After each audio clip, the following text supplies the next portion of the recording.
অবশ্যই সুবিধা হবে। আমার সবসময় মনে হয় যে বরানগর প্রশাসন ভীষণ ভালো কাজ করে এবং তাদের কাজে আরো সুন্দরভাবে তারা আরো যাতে ইমপ্রুভ করতে পারে। See there is always room for improvement. তো সেখানে আমরা ভালো কাজ একটা টিম হিসেবে যদি করি, তো সেখানে মানুষের নিরাপত্তাটা তাতে যদি বাড়ে, এটা একটা ভালো পদক্ষেপ বলেই আমার মনে হয়। এবং আমি বরানগর থানাকে এবং আমাদের ব্যারাকপুর পুলিশ কমিশনারেটের বিভাগের সমস্ত আধিকারিকদের ধন্যবাদ জানাবো যে তারা অত্যন্ত সক্রিয়ভাবে পদক্ষেপটি নিয়েছেন এবং আমার সাথেও সহযোগিতা করেছেন। আমাকে তারা আবেদন জানিয়েছিলেন এবং আমি সেই আবেদনের ভিত্তিতেই আমার বিধায়ক তহবিল থেকে আমি 28 লক্ষ টাকা আমি ফান্ড এই খাতে দিই আর কি। তো যাতে পুরো নিরাপত্তা দিয়ে আমরা মুড়িয়ে দিতে পারি। কখন কোথায় কি কোনো অ্যাক্সিডেন্ট ঘটবে বা কোনো দুষ্কৃতী আসবে বা কিছু হবে, সেটা তো আগে থেকে কেউ আমরা অ্যাপ্রিহেন্ড করতে পারি না।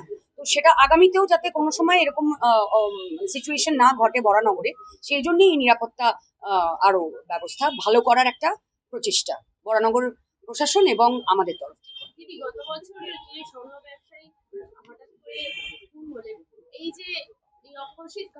হ্যাঁ, আমি প্রথমেই বলবো কোনো কোনো ঘটনাকে আপনার প্রথমেই পলিটিসাইজ করবেন না। কোনো পার্সোনাল গ্রাজের সূত্রে কেউ যদি কারোর উপরে হামলা করে, সেটা কোনো কোনো দলীয় কোনো কারণের জন্য হয় না।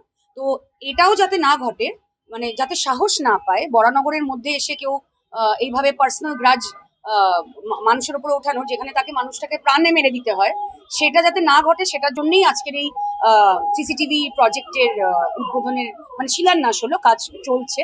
তো খুব তাড়াতাড়ি আমরা এটা বাস্তবায়িত করতে পারি।